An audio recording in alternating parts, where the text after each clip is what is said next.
abogadong may tapang at talagang may paninindigan ang magtatanggol at magiging boses natin sa Kongreso.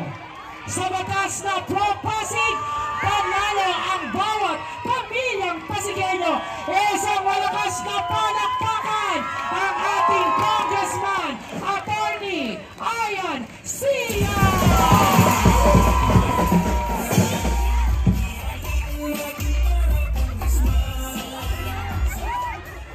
I love you too. Salamat. Isang magandang gabi po sa inyong pong lahat. Salamat po sa mainit niyo pong pagtanggap sa Team Kaya This. So bago ako magpatuloy, ang mga kailangan po nating pasalamatan na naging instrument po para po na matipon tayo ngayong gabi dito sa ating focus sa mga HOA President po natin ng Rocha 1, si Frances Gallos, narito. Thank you po, Ate Frances. Ng Rocha 2, si Ate Elizabeth Manhares. Nandyan po ba si Ate Elizabeth? Si Ate Christy sa Manieta. Si Ate Cherry at si Louie Maximo. Ng Rocha 3A sa Barrio Masikip. Si Sol Lagarel. Di ba si Sol? Sa Victoriaville, si Agnes Masangke. Ang mga organizations, isang Jenny Community Organization, si Ate Arlene Muhi, Pamayanan Mafel Hariel, Samahang Magkakapitbahay, si Karomi Nicha, Jenny Bowlers Club, Christine, sorry ho, malabo na mata ko, Jenny Zumba Ladies, at ang JRFM Toda. Isang magandang gabi po sa inyong lahat. I hope wala akong nalimutan. Thank you po. Thank you. Okay, so ako po ang tumatayo po na kandidato ng aming team para po congressman. Narinig ko naman po yung ating pong plataforma. Salamat po sa palakpak. Gusto ko lang pong bigyan tiin yung pong mga issue po ng ating mahal na lungsod. Kung naalala ho nyo, bago pumutok yung pong nag-viral na video, nasa ilalim po kami ng tulay ng Rosario kung saan hinamon po natin ang mga kandidato na lumalahok sa local election natin na humarap sa publiko at magkaroon ng isang public debate o public forum. Sa kasamaang palad po, hindi po tayo pinapaunlakan ng ating pong mga katunggali, kaya hayaan nyo po na sa inyo ko po ilahad ang mga bagay na pinag-iisipan po natin. Dahil, salamat. Thank you po. Thank you. Salamat po sa mainit ng pagtanggap. Nakakalakas ng loob. Thank you po. Nanunuyo po ang lalamunan ko. First time ko kabahan sa entablado.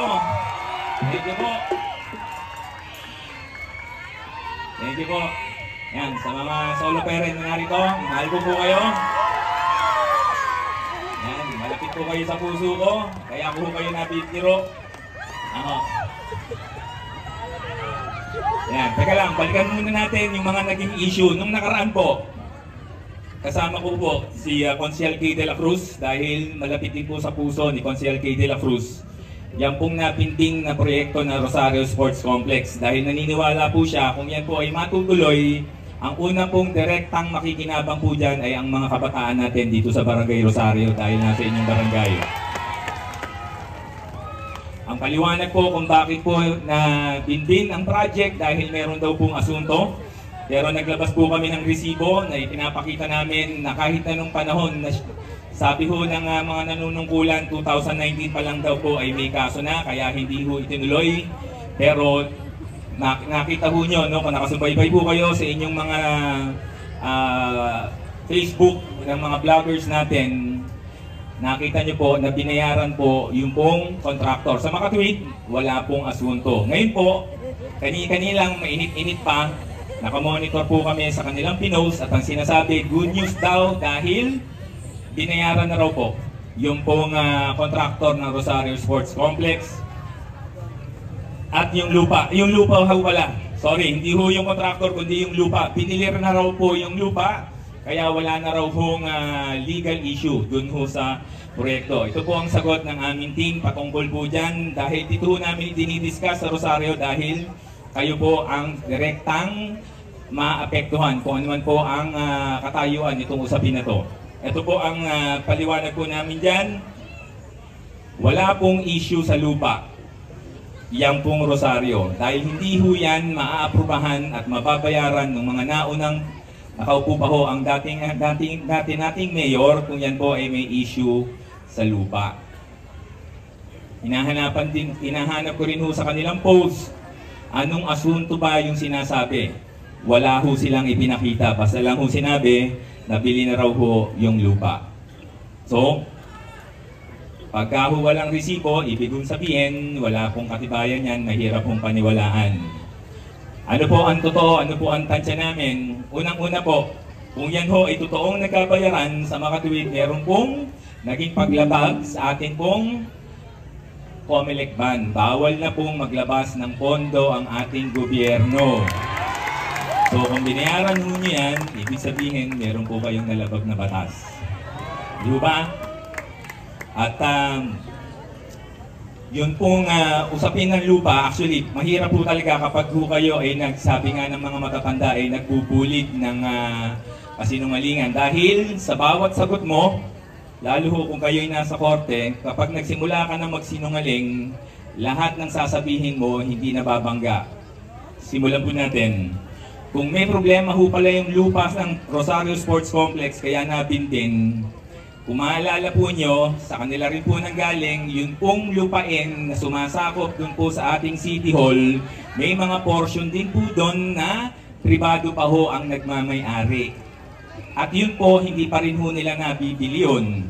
Sa makatuwid, bakit ho ang City Hall itinuloy kahit may usapin sa lupa, samantalang Rosario Sports Complex, kaya raw napindin dahil may issue sa lupa. So hindi ho nagtutugma. Dapat po, isa hong matibay na patayan o indicator na ang isang nagsasalita o isang testigo ay nagsasabi ng totoo kung consistent po ang kanyang sinasabi. Dito po, kung narinig ho nyo ang ating paliwanag, may inconsistency. Yung Rosario Sports Complex nabindin dahil may usapin sa lupa, dahil may mga pribado pa pala na nagmamay-ari daw, wala ho silang ipinakita ho sa atin. Pero ang City Hall, sa kanila ho mismo nanggaling, napanood ko pa ho isang flag ceremony kung saan sinabi na mga mahigit 10 parsela ng lupa na nakakapaloob doon po sa ating City Hall compound ay pribado. Bakit ho yun ay kanilang itinuloy kung may problema sa lupa? Samantalang itong Rosario Sports Complex na matagal nang inaantay ng mga taga-barangay Rosario, ibinitin ng 5 taon.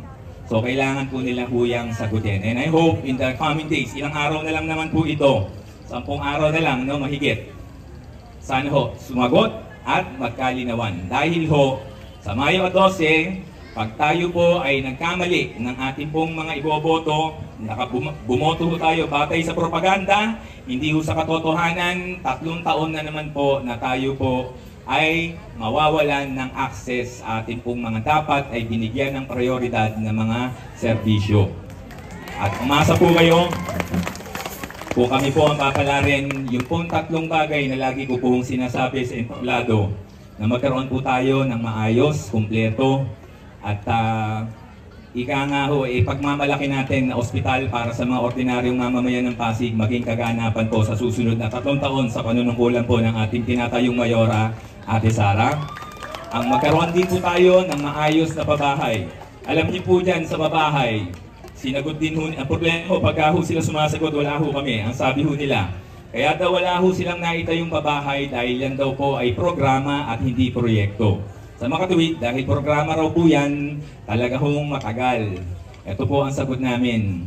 Programa man po yan o proyekto, dapat po yan natapos sa loob ng 3 taon kung kailan po kayo inihalal ng taong bayan. Dahil yan po ang ipinangako nyo sa amin. At tingnan po natin ang Maynila. Si Mayor Iscujo, pandemic din po nung maupo. 2019 hanggang 2022, 3 taon lang. Nagbigay din naman po sila roon ng ayuda, cash at saka mga pagkain para sa mga Manilenyo. Pero nakapagpatayo po sila sa loob ng 3 taon ng hindi 1, hindi 2, 6 na pabahay. At bago ho natapos si Mayor Isko sa kanyang panunungkulan sa isang termino, naitayo na po ang ospital ng Maynila sa kanyang panunungkulan. So hindi po katwiran na dumaan po ang pandemic. Ano nga ho ang kasabihan nating mga Pilipino? Pagka gusto may, pagka ayaw may. At dito po sa Team Kaya This, hindi ho alibay, hindi ho excuses.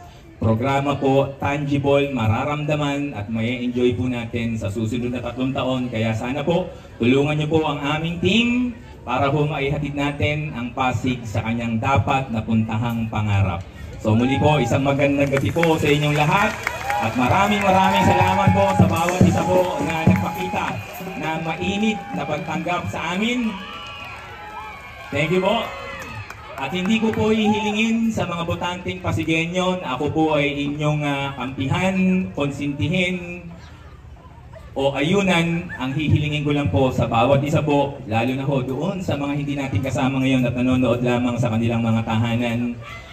Salamat ho. Gamitan nyo lang po ako ng pantay na timbangan. Yun lang po ang hihilingin ko. Sa biro po ay wala pong namatay. Wala pong namatay. Pero sa mga pangako na ibinitawan po sa atin at tinanghawakan po natin, hanggang ngayon wala po tayong maayos na ospital para sa ating mga pasyenteng Pasigueño. Ako personal na nakasaksi, nakaalam ng mga personal na istorya, may mga namatay dahil hindi tinupad ang pangako.